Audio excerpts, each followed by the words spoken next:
Hi everybody, it's Rachel and I am going to be working on month 11, block 11-1, basting the fabric, cutting and basting the fabric for the block. This is our last month that has blocks to finish up for this project. So we have come a long way with this thing. And yeah, so we'll just go ahead and get into it. So for this block, we need D, J, A, C, and P. So there's quite a few pieces that we need here. And as usual, we'll start with, I guess, the easier ones, which look like they will be letter A is going to be our solids. So those should be fairly straightforward.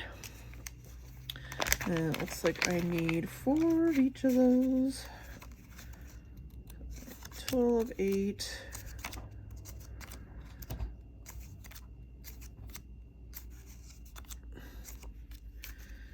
Okay. And that's gonna be these two here are 2 darker solids, Iris and Celestial. So I need 4 of each color, and for our solid fabrics, we just, what I normally do since it's non-directional is just fold it up. Actually, how many can I fit? I probably can't fit all 4. Yeah, I could only do 3 anyways. Okay. So fold it up so I have enough room. And what I'll do is glue down just like this, and that'll leave some extra fabric here, and I'll glue these down and then trim them out. So I'll do the same thing for this fabric and the darker fabric as well. Those are both the same, just regular triangles.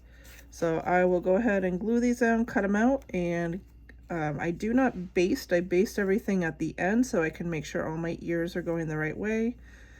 Call that my ear theory. So we'll just get these cut out and glue basted, and I'll do that in fast motion for you.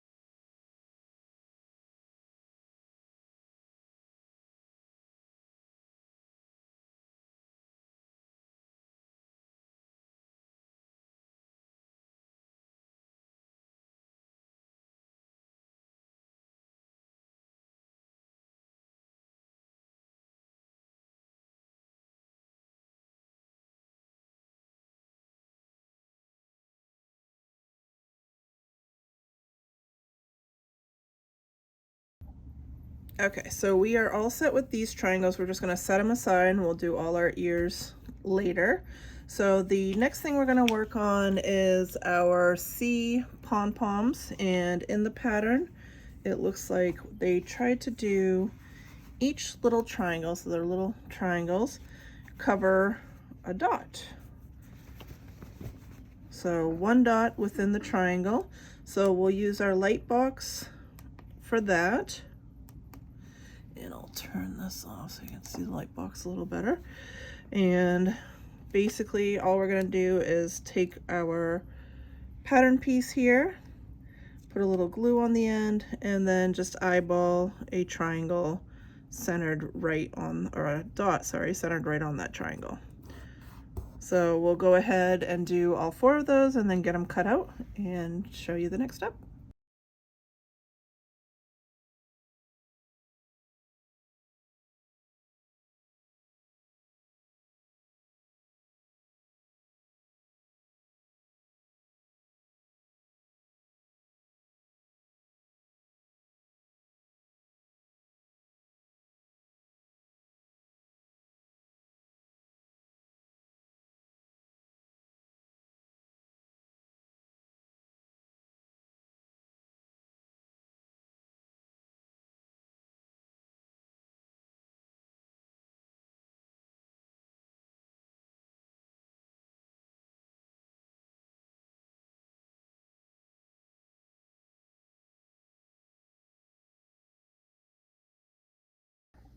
Okay, so we got the dots all trimmed out, worked out really good with those actually. So we'll go ahead and baste those in just a minute. So the next ones we're gonna do are gonna be stripes. And it looks like on the pattern, they tried to have the stripes go a certain way. Let's see. Oops. This is a full piece. Okay, so this is a full piece here. So we'll need our light box again for this.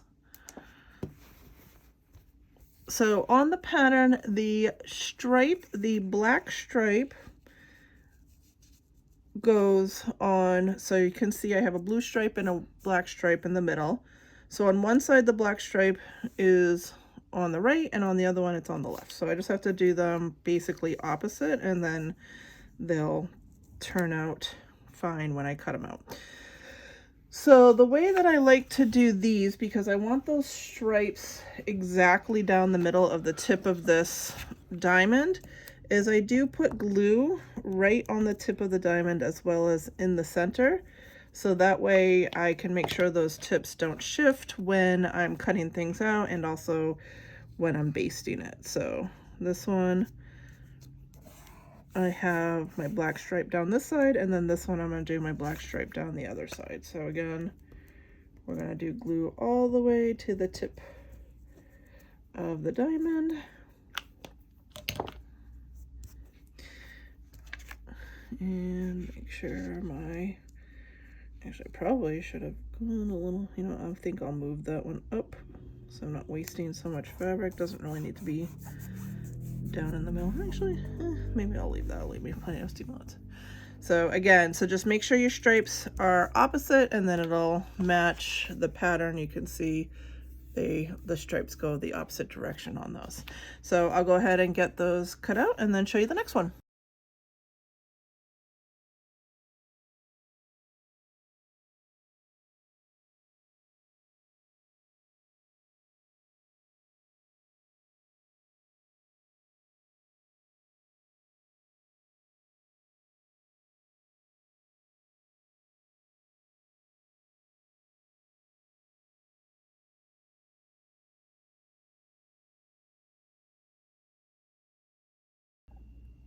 Okay, so these are all set. They're ready to go. It's good to have those, again, tips glued down so nothing shifts. So we'll set that aside and baste it later.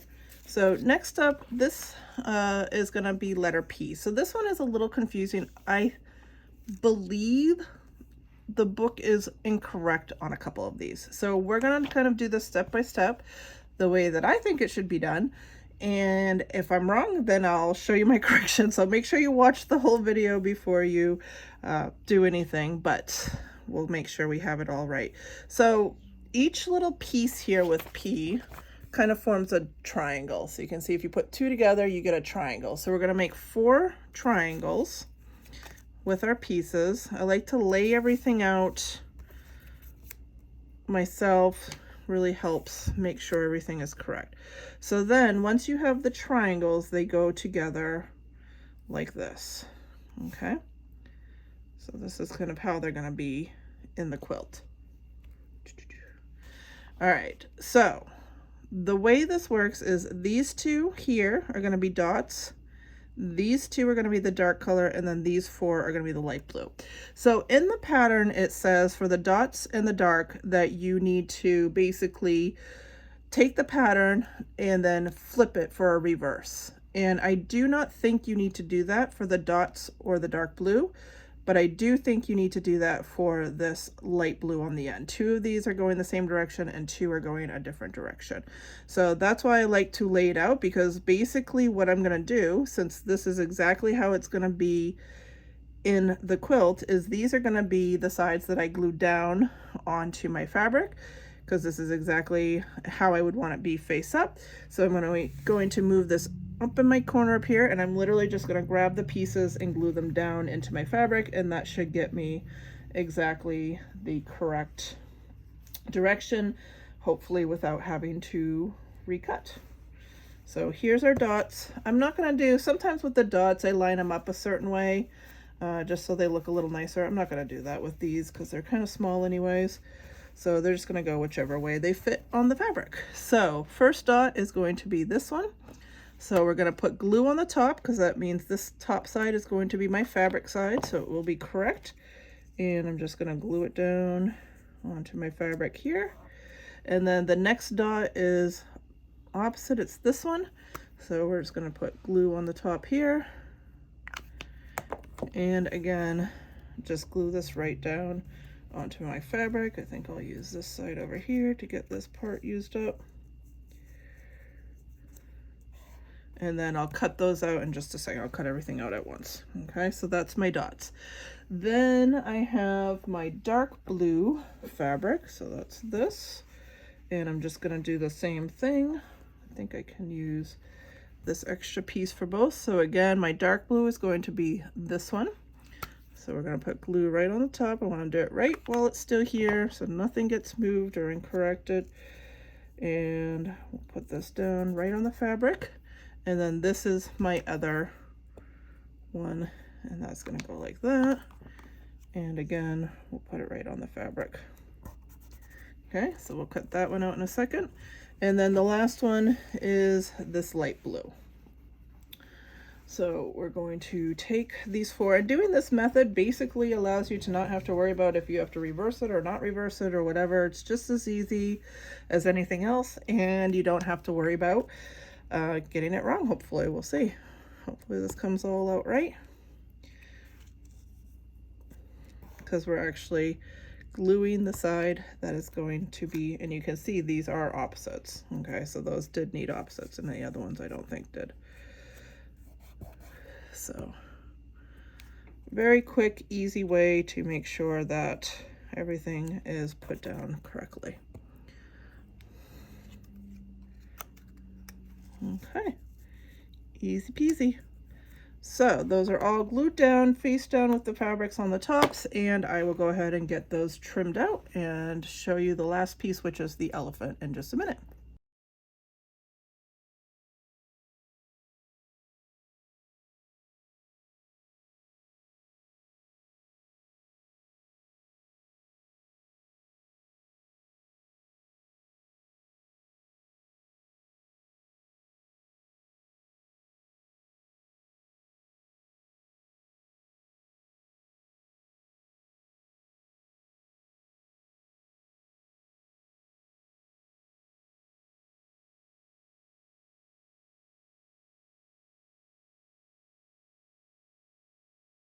Okay, so we got these all cut out, so hopefully this is going to work out. Actually, I'll do a dry, let's see, we'll do a quick dry fit and make sure that these all, so that's what form my triangle.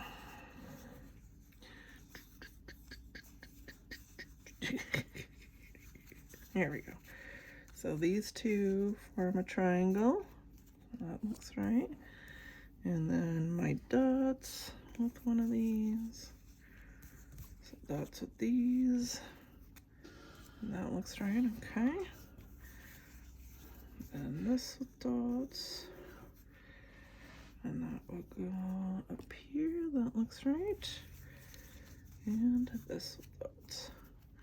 All right, yeah, so that is correct. So yes, you didn't need opposite for these, but the way that I showed how to do it made it super simple to not even have to worry about whether you needed reverse or not. So if there's a part of a pattern that you're doing that's a little complicated, just break it down easy, lay it out dry, and then just go piece by piece and flip it over onto your fabric. That's your best bet. So our next piece is going to be our beautiful elephants. So we had similar elephants in another block, and a part of the issue that a lot of people were running into is that the elephants do not fit the same way that the block shows. So you can see these were digital renderings and the elephant is all the way in the block, and that's not going to work. This piece is definitely smaller than the actual elephant, so you're just either going to get the head or part of the body or what have you. So you just have to figure out how you want your elephant to look. It's really not, there's really no wrong answer. So you just have to decide for yourself. So we'll turn on our light here. Okay, and all our elephants are going the same direction. So on the last one I did, I ended up making my elephants not the same. I made them two different, so one was higher than the other. But I think on this one, I'm going to have the tusk go right into the corner here, and I'm going to make them both the same that way. So that's the what I would like to do. But again, you can pull it down a little bit more so the head shows more, or if you want to show more of the body and cut out the tusks, you can do that as well. So either way, whatever your preference is, you can go ahead and do it. Just make sure that it is going up and down like this. This is how it's going to be in the quilt. Obviously it might fit this way, but then your elephant will be facing down towards the bottom of your quilt, which would be weird. So we'll go ahead and put our thing on. I'm going to put a little bit of extra glue where the tusks are going to be so that it, oops, I put that on the wrong side. So it sits in there in the right spot and does not move on me. So I'm going to get his foot in, and I'm going to try to match these as best I can. So I'm looking for, so I have the, oops, pink flower in there, the tusks. So I'll have to come down to this elephant to do the next one.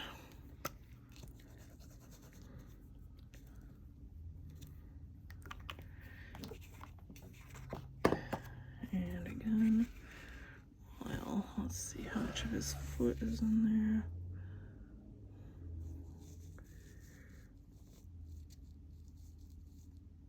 So it looks close enough. All right, so we have those two put on, and I will get them cut out and then show you how we're going to baste everything.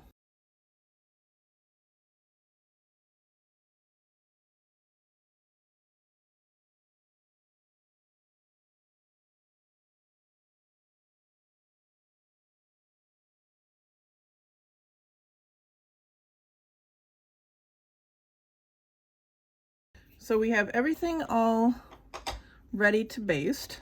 So we're going to do these in steps. And I'll do most of the basting in fast motion, but we'll try to figure out how to do everything. So these don't have any tails, so they're just going to get basted. There's nothing magical about that. Then my two diamonds are pretty easy. So like I said, the stripes are going opposite directions, and the pattern has the black stripes on the outside. So this is how they're going to go. And so I am going to baste them so that the tails go away, because they're on the edge. If the tails go away, they won't interfere with anything. So those are fairly straightforward as well. And I make my tails go the same direction. So in order to do that, you just do bottom, top, and then side, side, rather than starting here and going around clockwise. Then your tails will go in opposite direction. So you start at the bottom and go counterclockwise. I always go counterclockwise. It really doesn't matter if you go clockwise or counterclockwise. Just try to do the same thing every time. All right, then we have two diamonds or two triangles that are at the top and bottom. Really doesn't matter how the tails go for those either. So I'm just going to throw those in the pile here. So then everything else is this center part, trying to figure out the best way for those tails to go. So the very center has obviously the most amount of tails. So let's rebuild that real quick, so we can try and figure out how we want those tails to go. So again, we're making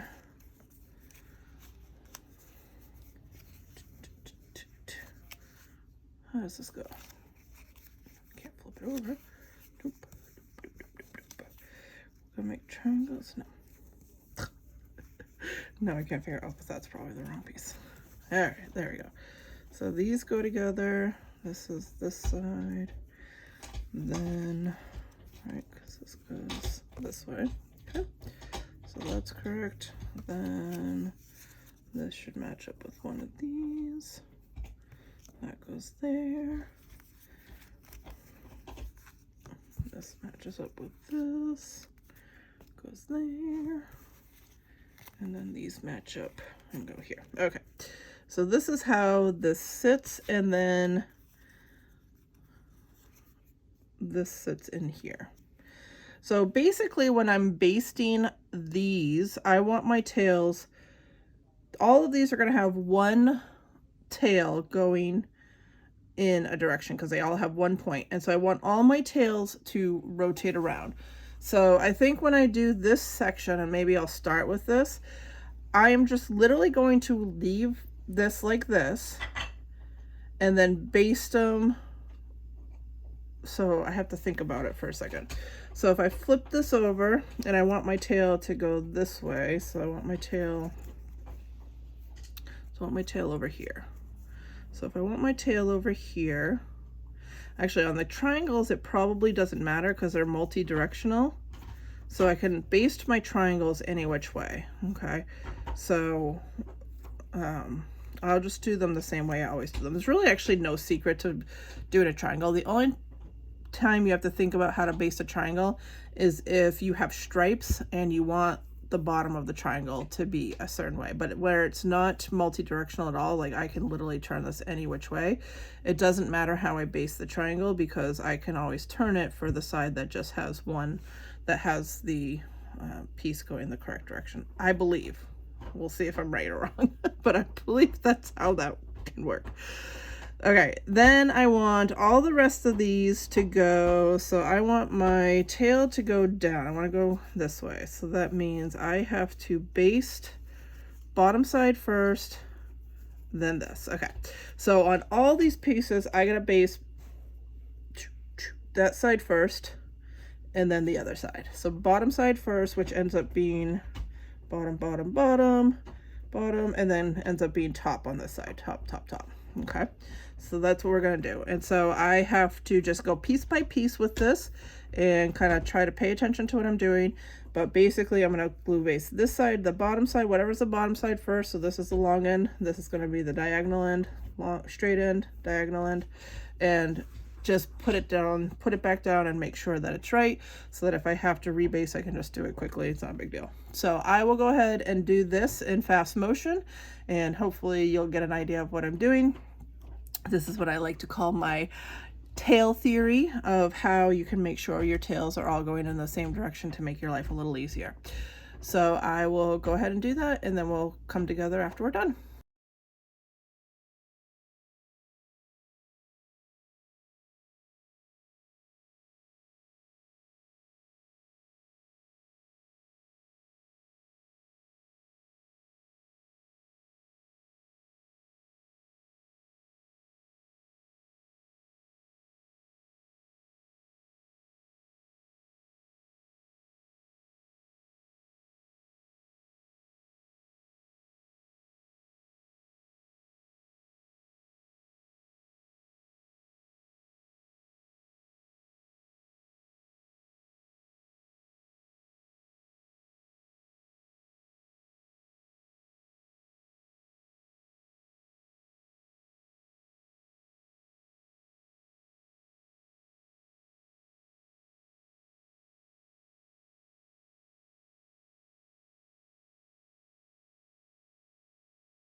So I did a good job of getting all the tails to go the right direction. So you can see they all nest nicely. And with these, I just have to tuck that one tail in, which is fine because it actually only gives me one tail to contend with up here. But it is going to be really bulky in this middle. So I'm thinking I normally never trim my tails, but I think I'm gonna trim them a little bit. Here's a tip though, if you're gonna trim tails. Do not trim like this. You don't want to expose this tip, right? You want to leave a seam allowance. So when I trim it, I'm going to trim at an angle like that, and it's going to take off some of the bulk, but you can see there's still plenty of seam allowance here. You do not want to trim. The inclination is to get rid of the tip there so that there's not much bulk, but you'll only end up exposing your tip here when you're sewing, and you absolutely do not want to do this. So like if I were to open this up and look at my seams, I still have plenty of seam allowance there, and that's what we need, okay? So absolutely do not trim across near the paper at all. You want to be conscious of leaving seam allowances, okay? So I'm just going to do that real quick on all of these. I can do it kind of at an angle. I'll just follow the angle of the paper itself a little bit. So it's not going to be a huge difference because you can't really get in close, like I said, but it will help with some of that bulk in that middle and help things nest a little bit better. So let's go ahead and get that done. And then once we have this done, I'm going to kind of loosely lay it out and see how I want. Oh, actually it doesn't matter. Okay.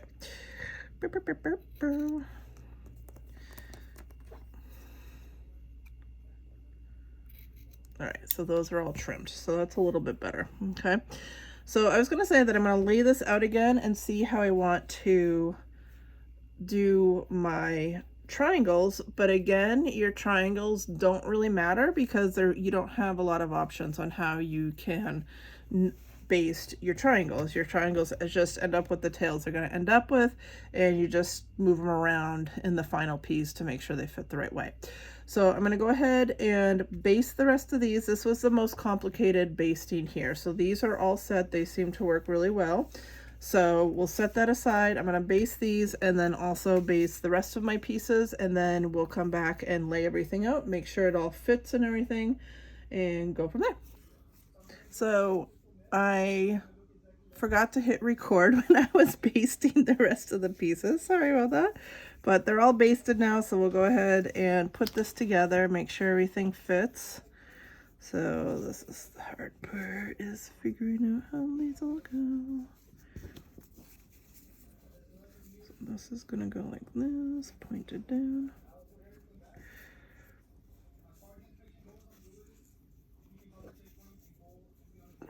So much better with these, cutting the bulk off a little bit on those. So I definitely would suggest that. So that. Oh, I missed a piece. Oh, I put this piece wrong. Okay. And this.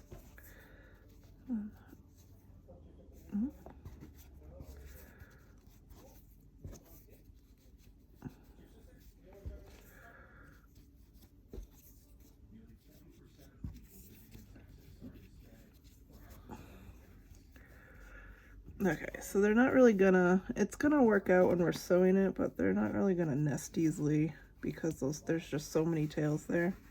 But we kind of can get the idea of how these other tails are gonna work, which is the key.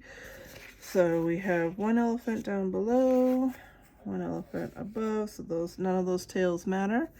Then we have our light and dark. So I think if I just do so I have the two tails going into the no tails, and I think if I just do that, we shouldn't run into too many problems. So that one looks good. Then this one looks good. That's going the wrong way though. So I want like this. Okay, so that'll look good. And then like that, that's fine.